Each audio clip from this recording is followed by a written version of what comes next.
안녕하십니까. 예, 이제 오늘 영국 저작거리에 노래하는 시인들을 마무리하죠. 음, 민속음악자 앨런 로맥스는 40년대 미국 포크 음악의 중흥을 이끈 중요한 인물입니다. 50년대 미국 메커시즘 선풍을 피해 영국에 건너온 앨런 로맥스는 영국 포크 음악의 중흥에도 중요한 역할을 담당하죠. 여기에 피트 시거 등을 중심으로 한 미국 포크 음악과 블루스 음악 등의 영향으로 60년대 팬댕글이나 페어포트 컨벤션 같은 포크 음악 그룹들이 새로운 경향의 포크 음악을 주도해 갑니다. 1944년에 태어난 랄프 맥텔은 미국에서 건너온 스키플 음악의 세례를 받은 후 그보다 몇 년 선배인 미국 포크 음악의 새로운 이정표 밥 딜런의 영향 또한 흡사하죠. 특히 1898년에 태어난 미국의 블루스 음악가 블라인드 윌리 맥텔의 음악에 빠져들어 그의 성을 따서 자신의 예명을 짓습니다. 랄프 맥텔에게는 기타 하나를 들고 길 모퉁이에서 노래하는 고전적인 저작거리에 노래하는 시인의 풍모가 있습니다. 실제로 이것이 내가 영국의 저작거리에서 노래하는 시인들 편을 그가 68년에 발표한 스트리트 오브 런던으로 마무리하려 했던 주된 이유였어요. 이 노래에서 랄프 맥텔은 런던의 거리에서 잊히고 소외된 노인들에게 따뜻한 시선을 던집니다. 이 노래는 이런 가사로 시작합니다. 한 나이든 할아버지를 본 적이 있나요?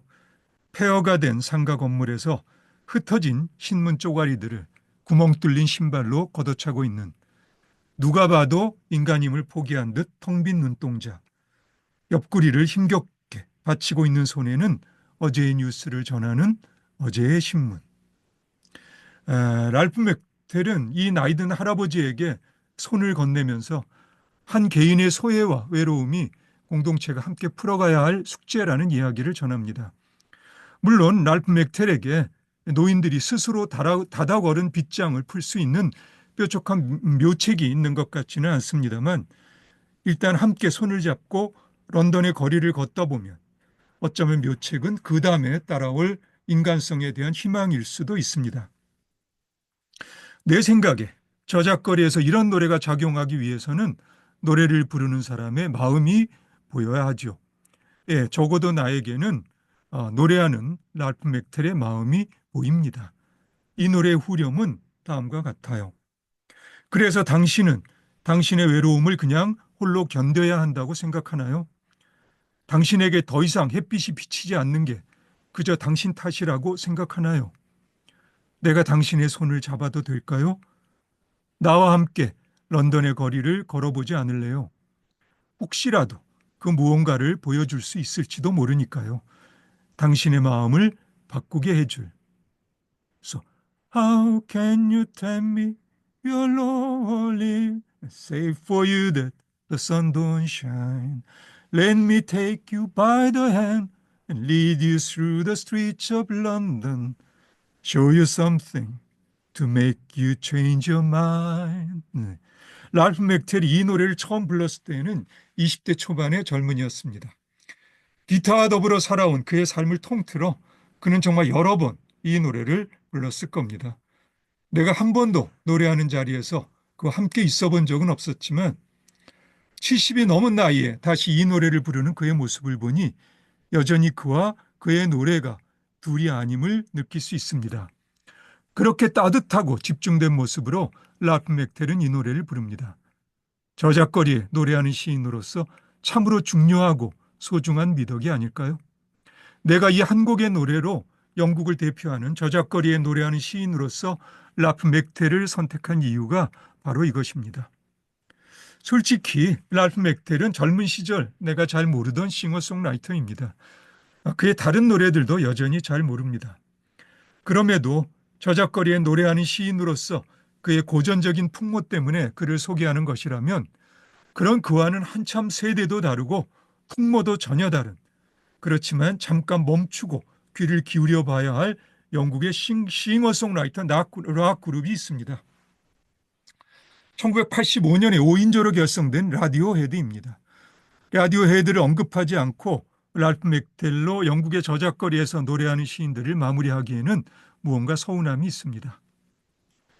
라디오헤드는 전 세계적으로 광범위한 지지층을 갖고 있는 락 그룹인데다가 특히 환경이나 인권 문제를 포함해서 정치 사회적 주제의식 그리고 그에 따른 실천적 활동들이 확실한 그룹이라서 저작거리에 노래하는 시인을 다룰 때 당연히 생각해 봄직한 경우입니다.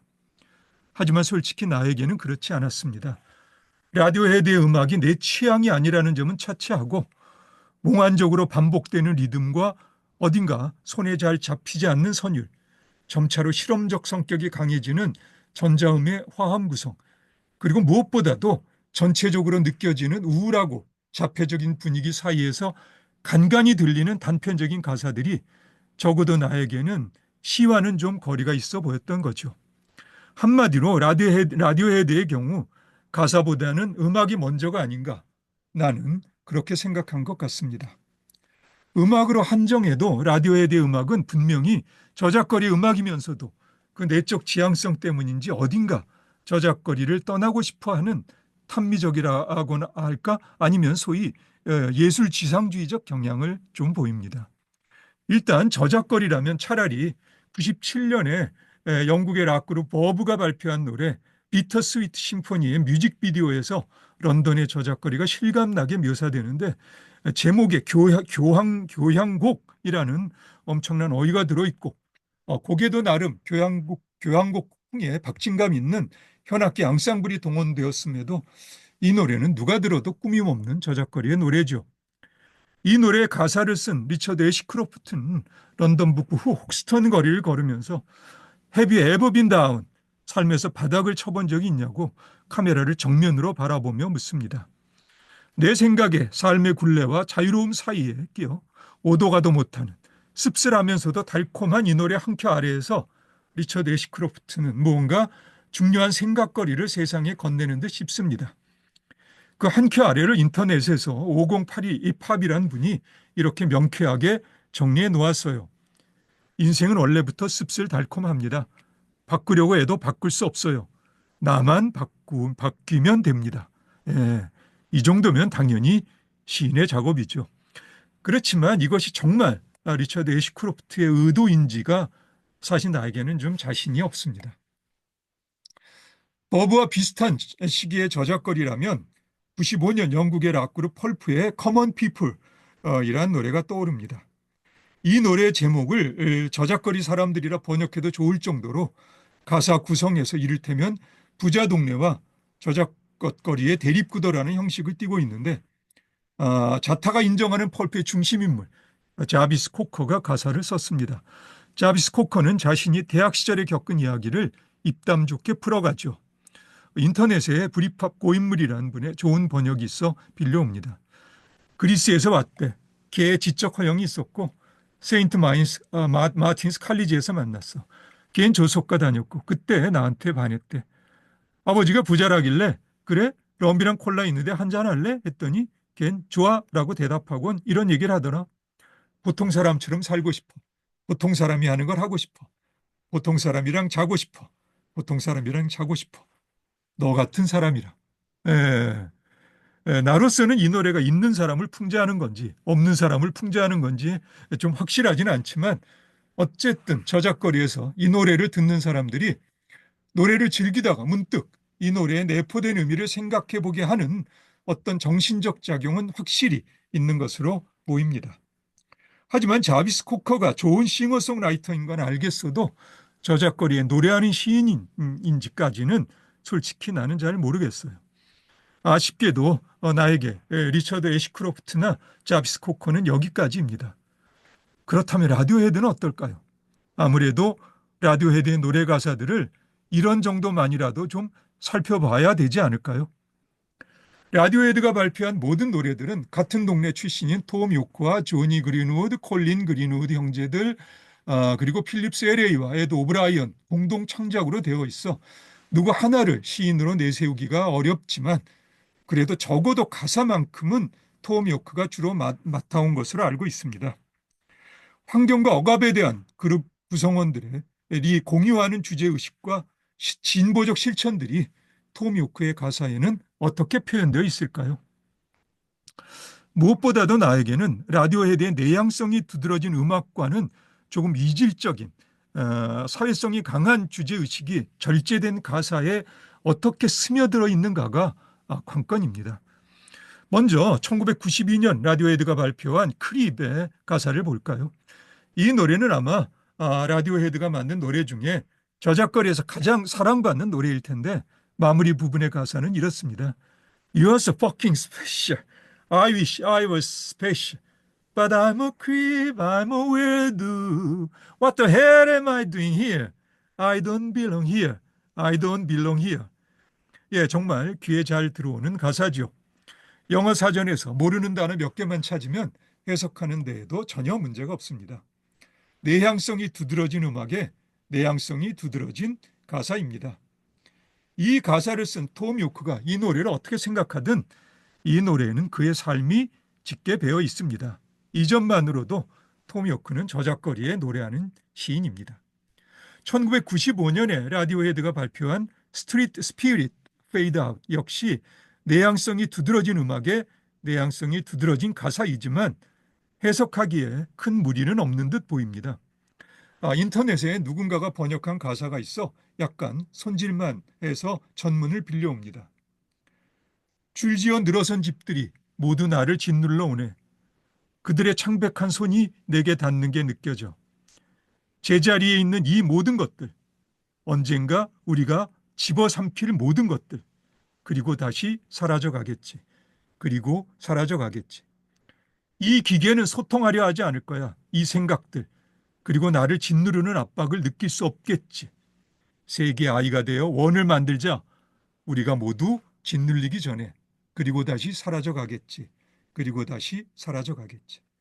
깨진 알들, 죽은 새들이 살기 위해 몸부림치면서 비명을 질러 나는 그것에 반짝이는 눈에서 죽음을 느낄 수 있어. 제자리에 있는 이 모든 것들, 언젠가 우리가 집어삼킬 모든 것들, 그리고 다시 사라져 가겠지. 그리고 다시 사라져 가겠지. 내 영혼을 사랑에 흠뻑 빠뜨려. 내 영혼을 사랑에 흠뻑 빠뜨려. 톰 요크의 우울함이 느껴지지요. 일단 표면에서는 우리 삶의 물질적 제도적 굴레들에 적응하기 어려운 그의 딜레마가 짧은 문장들임에도 비교적 잘 정리되어 표현되어 있습니다. 나에게 문제는 아이, 원, 영혼, 사랑 같은 긍정적인 단어들이 그에게 진심인가 하는 점입니다. 오히려 나에게 느껴지는 그의 진심은 깨진 알들, 죽은 새들이나 죽음 같은 부정적인 단어들에 있습니다. 어쩌면 톰 요크의 우울함의 근원은 인간이지 않나 싶습니다. 다시 말해 우리가 문제인 겁니다. 우리가 세상을 망칠 것이고 우리가 자연을 파괴할 것이고 우리가 죽음을 불러올 겁니다. 창백한 손과 기계는 바로 우리입니다. 이런 측면에서 가사를 보면 제목이 이해됩니다. 스트리트 스피릿 페이드 아웃은 세상을 망가뜨릴 거리에 떠도는 정령들입니다. 그들이 누구겠습니까? 그들이 바로 인간입니다. 만일 내 해석에 조금이라도 의미가 있다면 환경과 인권에 대한 톰 요크의 입장은 한마디로 이렇게 정리될 수 있을런지도 모릅니다. 지구의 환경을 위해 가장 좋은 해결책은 인간의 사라짐이며 인권을 위한 가장 좋은 해결책 또한 인간의 사라짐이다. 우울하네요. 이런 우울함을 바탕으로 톰 요크의 내향적 노래들과 실천적 활동들이 나오는 건가요? 내가 지금 조금 지나친 해석을 하고 있는 건가요?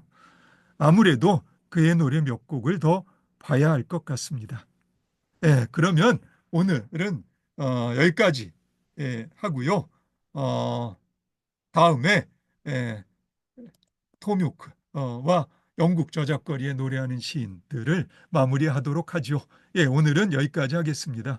오늘도 수고 많으셨습니다. 다음에 다시 봅시다.